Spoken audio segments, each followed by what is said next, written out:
दूसरी कड़ी को आगे बढ़ाते हुए मैं इसका पार्ट 2 लेकर आया हूँ। इसमें थोड़ा बहुत एडवांस हम VLOOKUP का यूज देखेंगे और कैसे हम रियल सिनेरियो में कंपनी का इस्तेमाल, रियल सिनेरियो कंपनी में आता है तो हम इसको यूज करते हैं वो भी देखेंगे। VLOOKUP तो वर्टिकली डेटा को स्टैक करता है, ये मैंने आपको बताया होगा पहले। अब VLOOKUP के साथ ही एक HLOOKUP नाम का एक फंक्शन होता है जो कि हॉरिजॉन्टली लुकअप वैल्यू के काम आता है, लेकिन HLOOKUP का हम बहुत ज़्यादा इस्तेमाल नहीं करते नहीं है, बट है तो हमें ये जानना चाहिए। कई बार इंटरव्यू से रिलेटेड क्वेश्चन पूछ देते हैं। अपनी लाइफ में हम बहुत ही रेयरली हम HLOOKUP का इस्तेमाल करते हैं, लेकिन फिर भी हम नॉलेज पर्पज से जान लेते हैं कि HLOOKUP कैसे इस्तेमाल होता है। अब देखिए ये HLOOKUP के लिए मैं एक एग्जांपल लेकर आया हूँ आपको सामने। जैसे देखिए ये है डेटा, ये पूरा डेटा है, ठीक है, और ये इसमें कोड है। तो बेसिकली हमें ये जो नीचे हमें रिक्वायरमेंट है, हमें रिक्वायरमेंट एम्प्लॉयमेंट चाहिए इनके कोऑर्डिनेट के बेसिस जो कि ओरिजिनली है, सिर्फ टाइमिंग और ये सब निकालना था। यहाँ इस कंडीशन में हम HLOOKUP का इस्तेमाल करेंगे और HLOOKUP के लिए बेसिकली HLOOKUP, ठीक है। तो इसके अंदर लुकअप वैल्यू आ रही है, तो लुकअप वैल्यू हम क्या करेंगे, इसमें ये ऊपर वाला लेंगे, इसको 2 बार फ्रिज करेंगे। इसके अंदर देखिए हमने कॉलम को फ्रिज किया हुआ है, कॉलम को फ्रिज किया है तो कॉलम मूव ना, बट सॉरी रो को फ्रिज किया हुआ है, कॉलम को हमने अनफ्रिज छोड़ा हुआ है, ठीक है। फिर सेम ऐसे ही टेबल जैसे VLOOKUP में हम टेबल पूरा करते हैं, यहाँ भी वही होगा। पूरा ये जो रेंज है ये पूरा टेबल एरे में जाएगा और एक डिफरेंस ये आएगा, हम वहाँ कॉल इंडेक्स नंबर डालते हैं, यहाँ रो इंडेक्स नंबर है। तो बेसिकली हम यहाँ रो एक फंक्शन होता है उसका इस्तेमाल करेंगे, रो फंक्शन में इसको इस्तेमाल कर लेंगे हम, ठीक है। देखिए आगे हमारा आउटपुट, इसको सिंपली यहाँ से यहाँ तक सेलेक्ट करने के बाद कंट्रोलर मारेंगे, अपने आप ही हमारा आ जाएगा। फिर इसको कंट्रोल D, इसका हमारा ये आउटपुट आ गया होगा। अब देखिए इसके अंदर एक बेसिक चीजें हैं जो आप लोगों को शायद पता होगा, नहीं पता तो मैं बता देता हूँ। जैसे ये टाइम का एक फॉर्मेट नहीं है, यहाँ एक स्टार्ट टाइम है, स्टार्ट टाइम इस फॉर्मेट में नहीं होना चाहिए। तो इसके लिए बेसिकली इस पूरे को सिलेक्ट करेंगे और कंट्रोल शिफ्ट @ डालेंगे तो टाइम का फॉर्मेट आ जाएगा, ठीक है। मैं एक डेडिकेटेड वीडियो भी टाइम के रिलेटेड बनाऊंगा, जो भी उसकी भी सीरीज होगी। फिलहाल मैं VLOOKUP पे ही चल रहा हूँ, तो इसके लिए मुझसे मैं VLOOKUP से रिलेटेड ही चीज़ें बता रहा हूँ। जो भी चीज़ें चाहिए आप मुझसे डायरेक्ट मेल पे कमेंट करके बोल सकते हैं, मैं उससे रिगार्डिंग डायरेक्ट वीडियो बना दूँगा। और आप मुझे कमेंट पे अपनी क्वेरी भी लिख सकते हैं, एक्सेल और मेल ID पे आप कॉन्टैक्ट भी कर सकते हैं। चलिए देखिए हमने HLOOKUP का एग्जांपल देख लिया। आप देखते हैं VLOOKUP का ट्रांसपोज कैसे लेते हैं। जैसे कि इस क्वेरी में देखिए, इसमें क्या है कि ऊपर ये डेटा है हमारा, ठीक है, और जो ऊपर कोड है वो जो है यहाँ वर्टिकल उसमें आ गया है। बेसिकली हम इसको HLOOKUP से भी निकाल सकते हैं, बट हम HLOOKUP का इस्तेमाल ना करते हुए हम आपको VLOOKUP का ही इस्तेमाल करके इसको निकालना सिखाएंगे। VLOOKUP का देखिए कैसे करेंगे। ये लगा हुआ पहले फॉर्मूला मैं फिर से लगा देता हूँ, जैसे VLOOKUP, ठीक है। सो हमारी लुकअप वैल्यू सेम ये कोड है, लुकअप वैल्यू कोड है। कोड को हम फ्री कर देंगे, कॉलम फ्री कर देंगे, रो को फ्री रखेंगे ताकि नीचे मूवमेंट हो सके, ठीक है। टेबल एरे में सेम ये पूरा डेटा जो है ये टेबल एरे में जाएगा, ठीक, ये टेबल एरे में गया। अब ये टेबल एरे में गया, लेकिन चूंकि ये उल्टा है और यहाँ इसके ट्रांसपोज को डालना जरूरी है क्योंकि ये डेटा जो है, ठीक है। तो ये अपने एक ट्रांसपोर्ट फंक्शन का इस्तेमाल किया, ठीक। अब इसके बाद यहाँ वही कॉलम V1 लगा देंगे और इसको क्लोज कर देंगे। चूंकि ये एरे फंक्शन है तो सिर्फ एंटर से यहाँ काम नहीं चलेगा, इसको हमें कंट्रोल शिफ्ट एंटर से करना पड़ेगा। देखिए आ गया सिंपली, सेम ऐसे ही करके कंट्रोल D कर देंगे नीचे।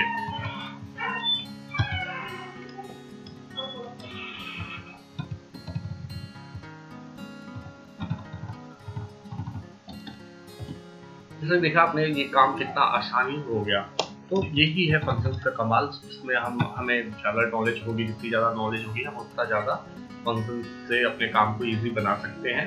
तो ये मैंने एक आपको ट्रांसपोज का एग्जाम्पल दिखाया, VLOOKUP के साथ ट्रांसपोज कैसे इस्तेमाल करते हैं। अब चलते हैं VLOOKUP इफ एरर। देखिए इफ एरर जैसे नाम से ही पता लग रहा है कि अगर एरर आ गया तो क्या होना चाहिए, तो उसी सिनेरियो में हम VLOOKUP का इस्तेमाल करेंगे। चलिए देखिए, जैसे कि मान लीजिए ये एक डेटा है जिसमें एम्प्लॉय आईडी है, एम्प्लॉय नेम है, और मैं यहाँ चाहता हूँ कि जैसे मान लीजिए अभी सिंपल है ये, मैंने एम्प्लॉय आईडी के बेसिस पे यहाँ मुझे कंपनी का नेम चाहिए। ठीक है, तो ये एम्प्लॉय आईडी है, इसको मैंने फ्रिज कर लिया। ठीक है, लिख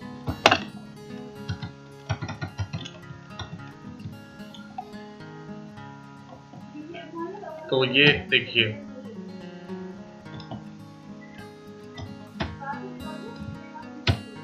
तो देखिए जैसे ही ये डालूंगा मेरा यहाँ कंपनी का नेम आ गया। जैसे मैं यहाँ 55 डालूंगा तो यहाँ ये HCL आ गया। लेकिन अब मैं चाहता हूँ कि यहाँ AA डालूं तो भी यहाँ कुछ आया, तो देखिए एरर आ गया। तो इस कंडीशन में हम इफ एरर का इस्तेमाल करेंगे। इफ एरर का बेसिकली देखिए ऐसे इस्तेमाल होगा कि मान लेते हैं यहाँ VLOOKUP से पहले हम इफ एरर को लगाएंगे। ठीक, इफ एरर को लगाया। अब जब एरर आएगा तो क्या होगा, तो एरर आएगा तो VLOOKUP फिर से लग जाए किस पे, अब एम्प्लॉय नेम के बेसिस पे लग जाए।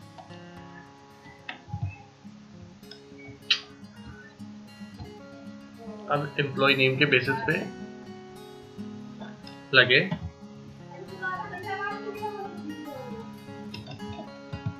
ठीक,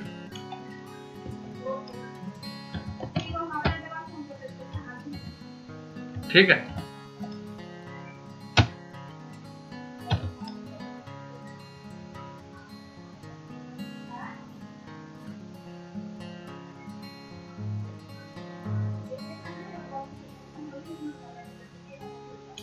हाँ, ये गड़बड़ इसलिए हो गई क्योंकि यहाँ ये इफ का ऑप्शन आया था, मुझे यहाँ इफ एरर चाहिए था। इफ एरर अब नहीं होगा। तो सिंपली आप देख सकते हैं कि अगर मैं 3 डालता हूँ तो भी मेरा आउटपुट आएगा, और सेम अगर मैं CC भी डालूंगा तो भी मेरा आउटपुट आएगा। हैज देने वाली प्रॉब्लम से हमने छुटकारा पा लिया। तो ये भी एक टाइप का सिनेरियो होता है जिस VLOOKUP का इस्तेमाल होता है। अब हम आगे बढ़ते हैं सेम आज के मेन सबसे ज्यादा इम्पोर्टेंट फंक्शंस के बारे में। तो यहाँ मुझे बेसिकली देखिए डेटा, देखिए 3-4 चीजें हैं। देखिए अब इसके अंदर सबसे पहले जो मोस्ट एक्सपेंसिव मोबाइल है मुझे उसका नाम चाहिए, वो कैसे निकालेंगे। तो उसके लिए देखिए VLOOKUP का बेसिकली VLOOKUP के साथ हम मैक्स फंक्शन का इस्तेमाल करेंगे। VLOOKUP के साथ हम मैक्स फंक्शन का इस्तेमाल करेंगे, और इसके अंदर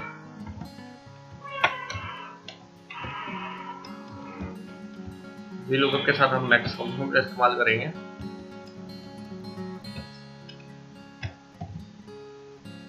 ठीक, इसके अंदर हम पूरा ये सिलेक्ट करेंगे, ये पूरा हमारा होगा।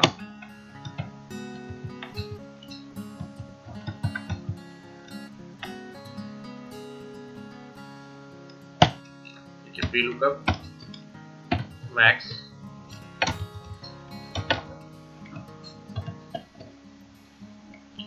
मुझे इसके अंदर से मैक्सिमम वैल्यू जो है वो बाहर आए, क्योंकि मेरे लुकअप वैल्यू का काम करेगी। उसके बाद से टेबल एरे,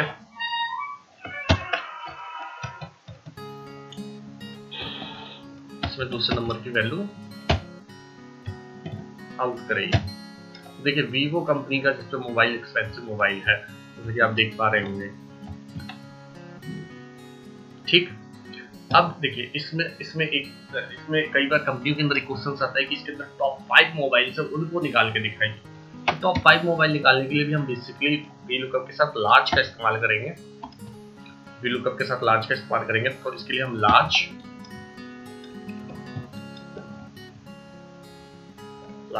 और एरे। अब देखिए इसके अंदर समझने वाली एक बात है, ये इंपॉर्टेंट है, इस चीज को हमेशा ध्यान रखिए। जब हमें रो में चाहिए होता है नंबरिंग, जैसे मान लीजिए लार्ज से पहला लार्ज आ जाएगा, लेकिन 5 लार्ज तक हमें चाहिए, तो जब रो से हमें चाहिए होता है तो उसके लिए हम ऐसे एंट्री करते हैं, सेमी कॉलम लगाते हैं, तो हमारा जो आउटपुट आएगा वो रो में आएगा।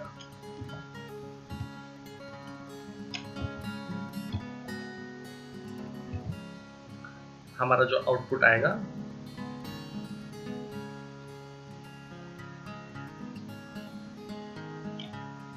वो रो में आएगा।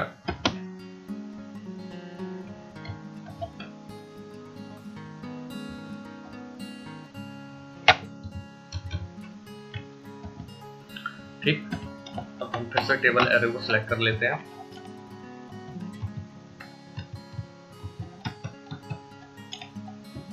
हमें दूसरे नंबर की ही वैल्यू चाहिए यहाँ।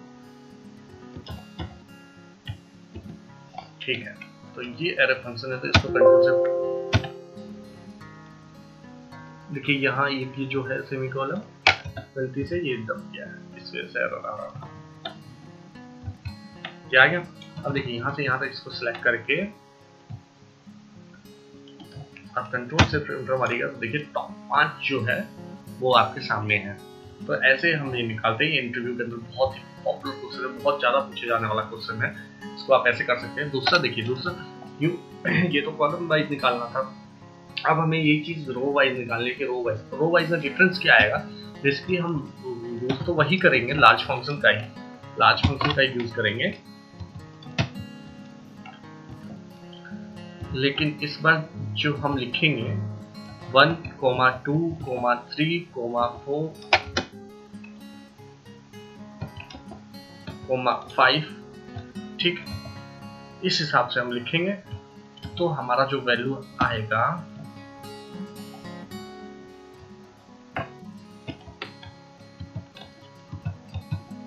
दोस्तों, आपके मन में सवाल आ रहा होगा मैं हेडर क्यों नहीं ले रहा। क्योंकि हेडर लेना जरूरी नहीं होता। हेडर लेने से कि हमारा डेटा जो है वो थोड़ा हैवी हो जाता है, तो इसलिए हेडर की हमें जरूरत नहीं, इसलिए हम उसे नेग्लेक्ट करके चले तो हमारे लिए उतना ही अच्छा होगा। बट कहीं कहीं होता है तो वहाँ आप ले सकते हैं, जैसे यहाँ आ गया। ठीक, अब मैं इस पूरे को सेलेक्ट करके, तो अभी हमने क्या क्या सीखा? VLOOKUP, पहले तो HLOOKUP सीखा हमने, उसके बाद VLOOKUP विद ट्रांसपोज सीखा, VLOOKUP विद इफ एरर सीखा, VLOOKUP में मैक्स लार्ज का हमने एग्जांपल सीखा। सिमिलरली हम यहाँ जैसे मान लेते हैं अगर हमें मिनिमम निकालना हो, सबसे कम वैल्यू वाला कौन है, तो सबसे कम वैल्यू वाला के लिए हम यहाँ VLOOKUP प्लस मिन लगाए देंगे। मिन लगाया, इसमें सबसे जो मिनिमम वैल्यू होगा वो हमारा लुकअप वैल्यू बन जाएगा। ठीक, उसके बाद से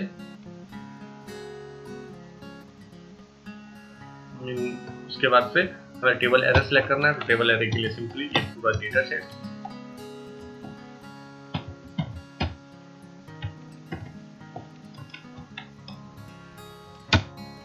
तो एप्पल का जो है वो सबसे सस्ता है। देखिए एप्पल के मोबाइल ऐसे सस्ते नहीं होते हैं, बट ये डेटा है, डेटा में कुछ भी हो सकता है, तो इस वजह से है, तो इसको रियल लाइफ से मत जोड़िएगा। ठीक है, सिमिलरली हमें 5 वो निकालने हो, 5 नीचे से निकालने हो। देखिए यहाँ हम इसको पूरे को सिलेक्ट कर लेते हैं। ठीक है, इसको पूरे को सिलेक्ट करके चाहे इसको हम यहीं VLOOKUP लगा देंगे, VLOOKUP प्लस स्मॉल फंक्शन का इस्तेमाल करेंगे। हम यहाँ स्मॉल फंक्शन का इस्तेमाल किया हमने,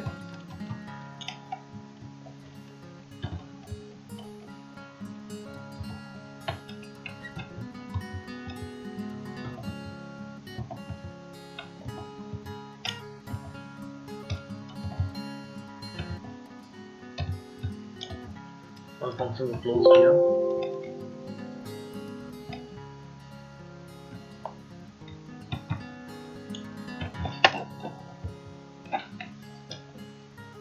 देखिए VLOOKUP स्मॉल, ठीक है, स्मॉल, ठीक है। हमारा एरे है, क्या है इसके अंदर एरे, इसके अंदर से हमें इसमें निकालना है, तो ये हमारा एरे हो गया। ठीक है, अब इसको बेसिकली हमें कितने तक चाहिए,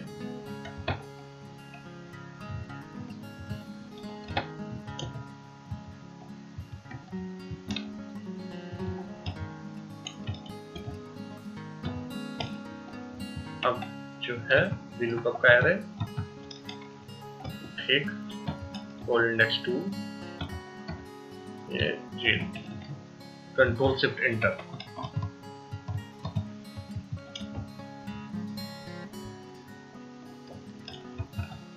देखिए ये आ गया। तो ये इंटरव्यू में बहुत ज़्यादा क्वेश्चन पूछे जाने वाला क्वेश्चन है। सिमिलरली यहाँ हमें मान लीजिए स्मॉल में सबसे स्मॉल को अगर रो वाइज निकालना हो, जैसे ये तो हमने अभी कॉलम पे निकाला, अगर हॉरिजॉन्टली निकालना हो तो सिंपली इसका यही तरीका है कि यहाँ जो हमने ये सेमी कॉलम लगाया है इसके बदले में हमें बस कोमा लगाना है।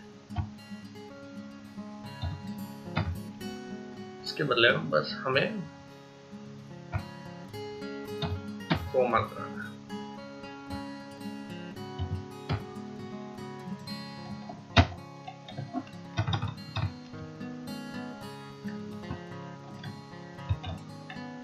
क्या आ गया?